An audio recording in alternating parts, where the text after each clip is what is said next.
Olá, amigos do Vestibulando. Tudo bem? Na aula de hoje, nós vamos tratar da crise do sistema colonial, identificando as principais rebeliões nativistas e emancipacionistas. Preste atenção neste quadro. Trata-se de uma reprodução da execução de Filipe dos Santos, o líder da famosa revolta de Vila Rica, em Minas Gerais. Uma revolta nativista. Entende-se por revolta nativista aquele movimento que vai contestar o excessivo fiscalismo de Portugal aqui na colônia. É um movimento que não reivindica a emancipação política. O primeiro movimento, a aclamação de Amador Bueno, ocorrido em São Paulo, quando o paulista Amador Bueno será aclamado rei de São Paulo. Revolta de Beckman, Maranhão. Os irmãos Beckmans vão liderar um movimento contra o monopólio da Companhia de Comércio do Maranhão, responsável pelo fornecimento de escravos. Escravos, muitos deles doentes, escravos velhos, fazendo com que os grandes proprietários do Maranhão tivessem que recorrer à escravidão indígena, entrando assim em conflito com a Companhia de Jesus. Portanto, a revolta de Beckman é uma revolta dos comerciantes contra a Companhia de Comércio do Maranhão e contra a Companhia de Jesus. Um terceiro movimento, ocorrido em Minas Gerais, Guerra dos Emboabas, em virtude das zonas de mineração. Os bandeirantes paulistas encontravam o ouro, mas quem se beneficiava, quem explorava este ouro, eram os emboabas, os forasteiros. Guerra dos Mascates, movimento nativista que ocorreu em Pernambuco, envolvendo os grandes comerciantes de Recife, os portugueses, com os grandes proprietários de terra e de açúcar de Olinda. É um movimento de caráter social. Olinda contra Recife. E o último movimento, ocorrido na região das Minas Gerais, a revolta de Filipe dos Santos contra a criação das casas de fundição. Para reforçar o que foi visto até agora, preste atenção no quadro. Revolta de Amador Bueno, São Paulo. Revolta de Beckman, Maranhão, contra a Companhia de Jesus e a Companhia de Comércio do Maranhão. Guerra dos Emboabas, região das Minas. Guerra dos Mascates, Mascates de Recife, contra os proprietários de Olinda. E a revolta de Filipe dos Santos, em Minas Gerais. Perceba, vestibulando, que nenhum destes movimentos vai questionar o pacto colonial, vai reivindicar a emancipação política. Agora, nós vamos tratar dos chamados movimentos emancipacionistas, que, como o próprio nome diz, vai questionar a dominação política de Portugal sobre a área colonial. Preste atenção neste quadro. Identificou? Trata-se da figura de Tiradentes. Joaquim José da Silva Xavier, um dos participantes do primeiro movimento emancipacionista da história do Brasil, a Inconfidência Mineira. Movimento de caráter separatista, de elite, os seus principais líderes eram poetas da escola arcadista, era também composto por bispos e grandes proprietários de terra.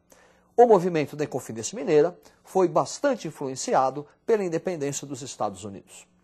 1794, Conjuração Carioca, que, na verdade, é uma conspiração que não saiu das ideias. O principal líder, o poeta Silva Varenga. 1798, Bahia, Conjuração Baiana ou Conjuração dos Alfaiates. Esse movimento é único, é singular, porque além de um movimento político, questionando o pacto colonial, exigindo a emancipação política de caráter republicano, foi também um movimento de caráter social. Quem participou da Conjuração Baiana exigia a igualdade de direitos, questionava a escravidão. Seus principais líderes vinham das classes baixas, mestiços, negros alforriados, alfaiates. A última, 1817, Pernambuco, Revolução Pernambucana, movimento também de caráter separatista, patrocinado pelos grandes proprietários de terra, que não viam com bons olhos a excessiva tributação, Vamos lembrar que em 1817, a família, o Estado português, já estava instalado no Brasil, no Rio de Janeiro. E para sustentar o luxo, para sustentar a corte, o Estado português no Brasil aumentou excessivamente os impostos. Contra essa tributação, e também influenciado pelos ideais do iluminismo, a elite do Nordeste se sublevou, Revolução Pernambucana, 1817. Preste atenção no quadro. Olha aí, movimentos emancipacionistas influenciados pelo iluminismo, aquele movimento filosófico da França de liberdade, igualdade, fraternidade, o liberalismo, a ideia de livre mercado, patrocinada pela Inglaterra, e movimentos de caráter republicanos, em virtude da forte influência da independência dos Estados Unidos da América. Agora, parece paradoxo, mas se os movimentos emancipacionistas são republicanos, por que que o Brasil, após a sua independência, optou pela monarquia? É que o Brasil, diferente de outras áreas coloniais, foi a única área que vai receber a família real. D. João VI foge de Portugal em virtude da invasão do exército francês sobre Portugal. É a famosa transferência da família real para o Brasil.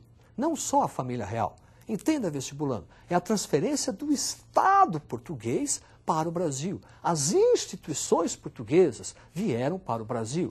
Vieram para cá juízes, vieram para cá nobres, vieram para cá o exército português. A instalação, a permanência dessa família real, de 1808 até 1820, é quem vai justificar a opção pelo Brasil, após a sua independência, pelo movimento ou pela instituição da monarquia. Durante a estada de D. João VI aqui no Brasil, ele vai realizar coisas importantes, abrindo caminho para a nossa independência. Vamos identificá-la observando o quadro. A abertura dos portos, em 1808, que representa o fim do pacto colonial.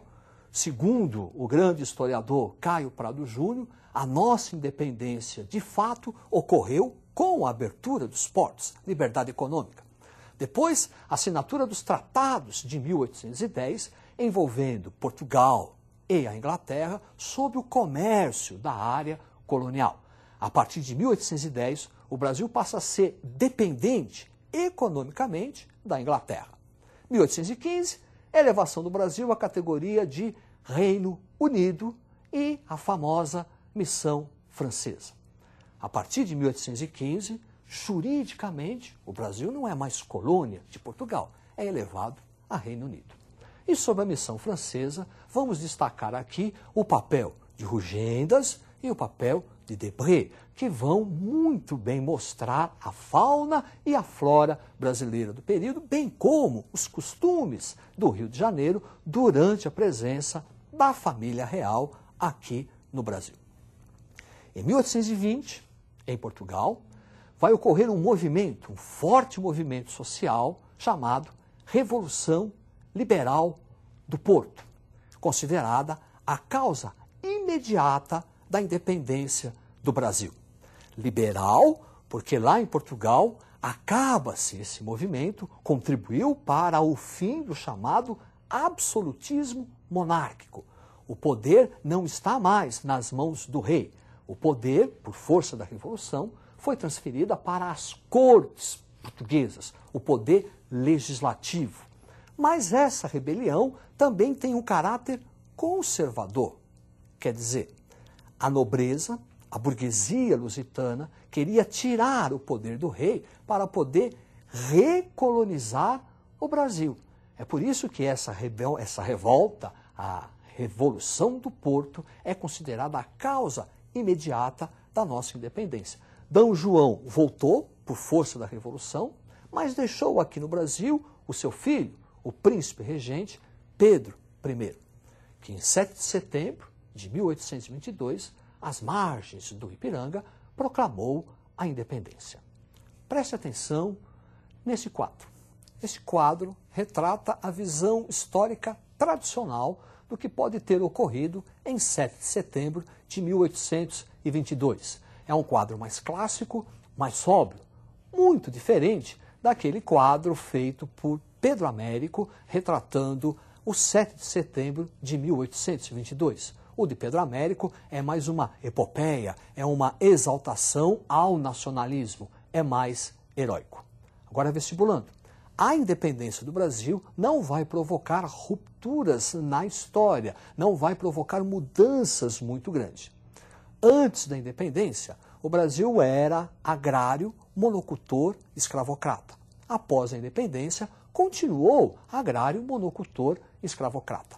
Antes da independência, o Brasil já tinha um regime monárquico. Após a independência, optou-se pela manutenção desse regime monárquico como forma de garantir os privilégios da classe dominante, especialmente o latifúndio e a escravidão. Antes da independência, o Brasil era dependente economicamente da Inglaterra, por força de uma balança comercial desfavorável, uma importação de produtos manufaturados a alto preço e uma exportação de matéria-prima a baixo preço. Antes da nossa independência, o povo, a classe popular, não participava das decisões políticas. Após a independência, continuou assim. Quer dizer, no Brasil, classe popular não é ator, é telespectador.